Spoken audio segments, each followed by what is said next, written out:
สวัสดีครับวันนี้ก็วันที่27กุมภาพันธ์ปี69นะครับวันนี้ก็สายๆนะครับเนาะสายๆเที่ยงของวันศุกร์นะครับคลิปนี้จะเป็นแนวทางของลาวพัฒนานะครับให้สีทางช่องก็เป็นแนวทางเหมือนเดิมนะครับเนาะสำหรับวันศุกร์มีลาวพัฒนารอบ2 ทุ่มนะครับเนาะ2 ทุ่มครึ่งโดยประมาณรู้เรื่องครับว่าจะออกปู่ออกจ่านะครับเนาะ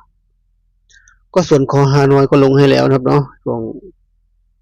เช้าๆว่าช่วง9 โมง 10 โมงโดยประมาณครับเนาะลงให้แล้วใครเป็นคอฮานอยก็เข้าไปรับชมรับฟังได้นะครับเนาะยังไม่เห็นก็ไปกดตรงรูปคนครับเนาะใส่มือเหมือนเดิมก็ย้ำเหมือนเดิมครับเนาะรูปคนซ้ายมือเป็นรูปเบาสารคามเล็กๆเนาะตรงนั้นกดคลิกเข้าไปเลยเนาะเป็นคนดูได้เลยทุกคลิปครับเนาะที่ลงไปในช่องครับเนาะคนดูได้เลยถ้ายังไม่เห็นครับเนาะแต่ถ้าเห็นแล้วก็ไม่เป็นไรครับเนาะส่วนคลิปนี้ก็เป็นของลาวพัฒนาให้ทีทางช่องที่เป็นคอตำราวครับเนาะก็พยายามดูหัวข้อให้ดีนะครับเนาะว่าสารคามลงแนวทางทั้ง3อย่างครับเนาะทั้งฮานอยลาวแล้วก็ไทยครับเนาะลง3อย่างเลยแนวทางดูหัวข้อให้ดีครับเนาะดูหัวข้อให้ดีก็ FC ทางช่องเราก็เป็นสวเยอะนะครับเนาะอาจจะครึ่งครับเนาะจากข้อมูลช่องครับเนาะอาจจะครึ่งประมาณนี้ครับเนาะวันนี้ก็เหมือนเดิมนะว่าคลิปสดมันเช่นเคยก็คลิปพาลุงมาไหว้เสด็จพ่อร.5ที่ป้อมพระจุลครับเนาะพอเสด็จพ่อร.5เสร็จก็พาวันปัญญาออกกำลังกายรอบบริเวณครับเนาะสูดอากาศบริสุทธิ์ตอนเย็นๆแดดร่มตกครับเนาะออกกำลังกายยามเย็น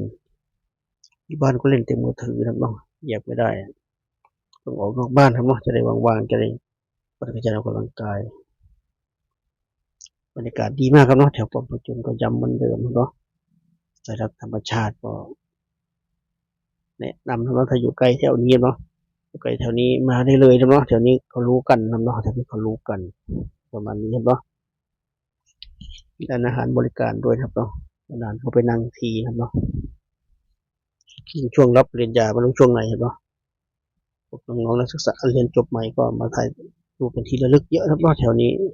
กับครอบครัวเพื่อนฝูงเพื่อนสนิทมิตรสหายเนาะมาถ่ายที่ระลึกเยอะครับเนาะ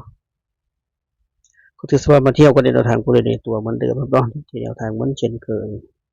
ก็เดินดูผลของเมื่อวันพุธที่ผ่านมาก่อนครับเนาะต้องใจร้อนครับเนาะใจเย็นๆด้วยกันไปครับเนาะใจเย็นๆไปครบเวลาครับเนาะเป็นเพื่อนกันครับเนาะผลเมื่อวันพุธที่ผ่านมาครับเนาะเลข6 ตัวมี2 6 4 7 9 9 2 6 4 7 9 9ครับเนาะ2 ตัวล่างก็47นะครับ47บางเขตก็ย้ำเหมือนเดิมมาเอา26กับเราก็ยังมีอยู่มา26แต่ส่วนใหญ่จะเป็น47นะครับ3 ตัวบนก็7 7 9ครับเนาะบนหน้านะครับเนาะ2 ตัวบนก็79นะครับ47กับ779บอกซ้ำให้แนวทางไปเมื่อวันพุธที่ผ่านมาให้เด่น3เด่น4เห็นเนาะเด่น3รอง4จับคู่ให้ก็ถ้า3แล้วก็30 37 38 39นะครับถ้า4มาก็40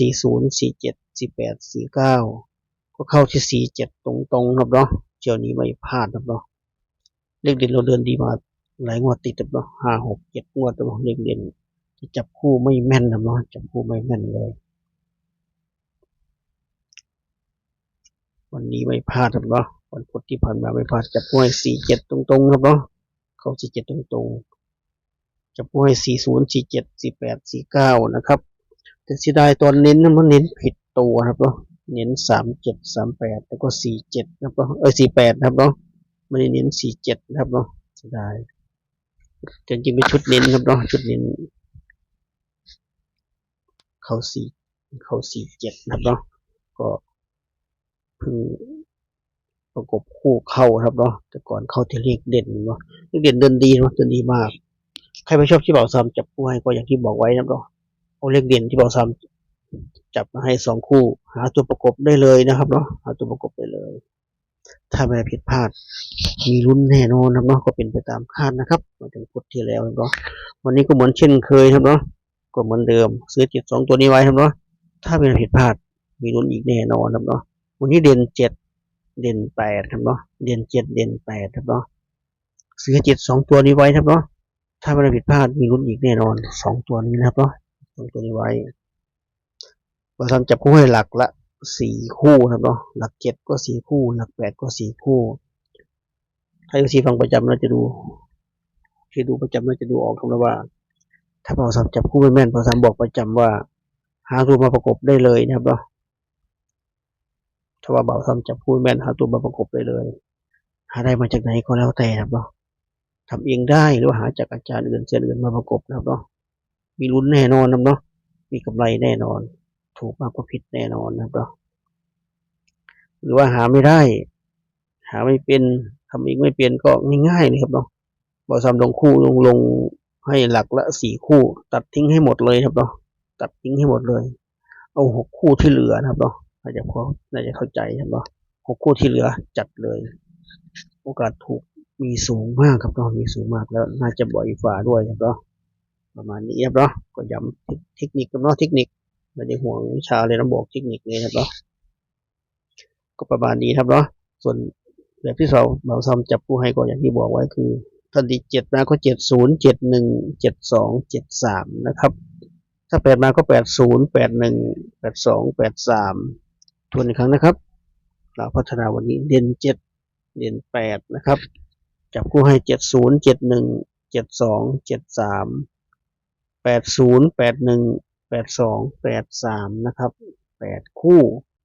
เน้นไปที่71 72แล้วก็82นะครับเนาะ71 72 82เน้นให้3คู่นี้นะครับคาดว่าไปไหนไม่ไกลครับเนาะเหมือนเดิมคาดว่าไปไหนไม่ไกล7กับ8น่าจะมีเห็นเหมือนเดิมเมื่อที่ออก47แล้วก็79ครับเนาะ47 79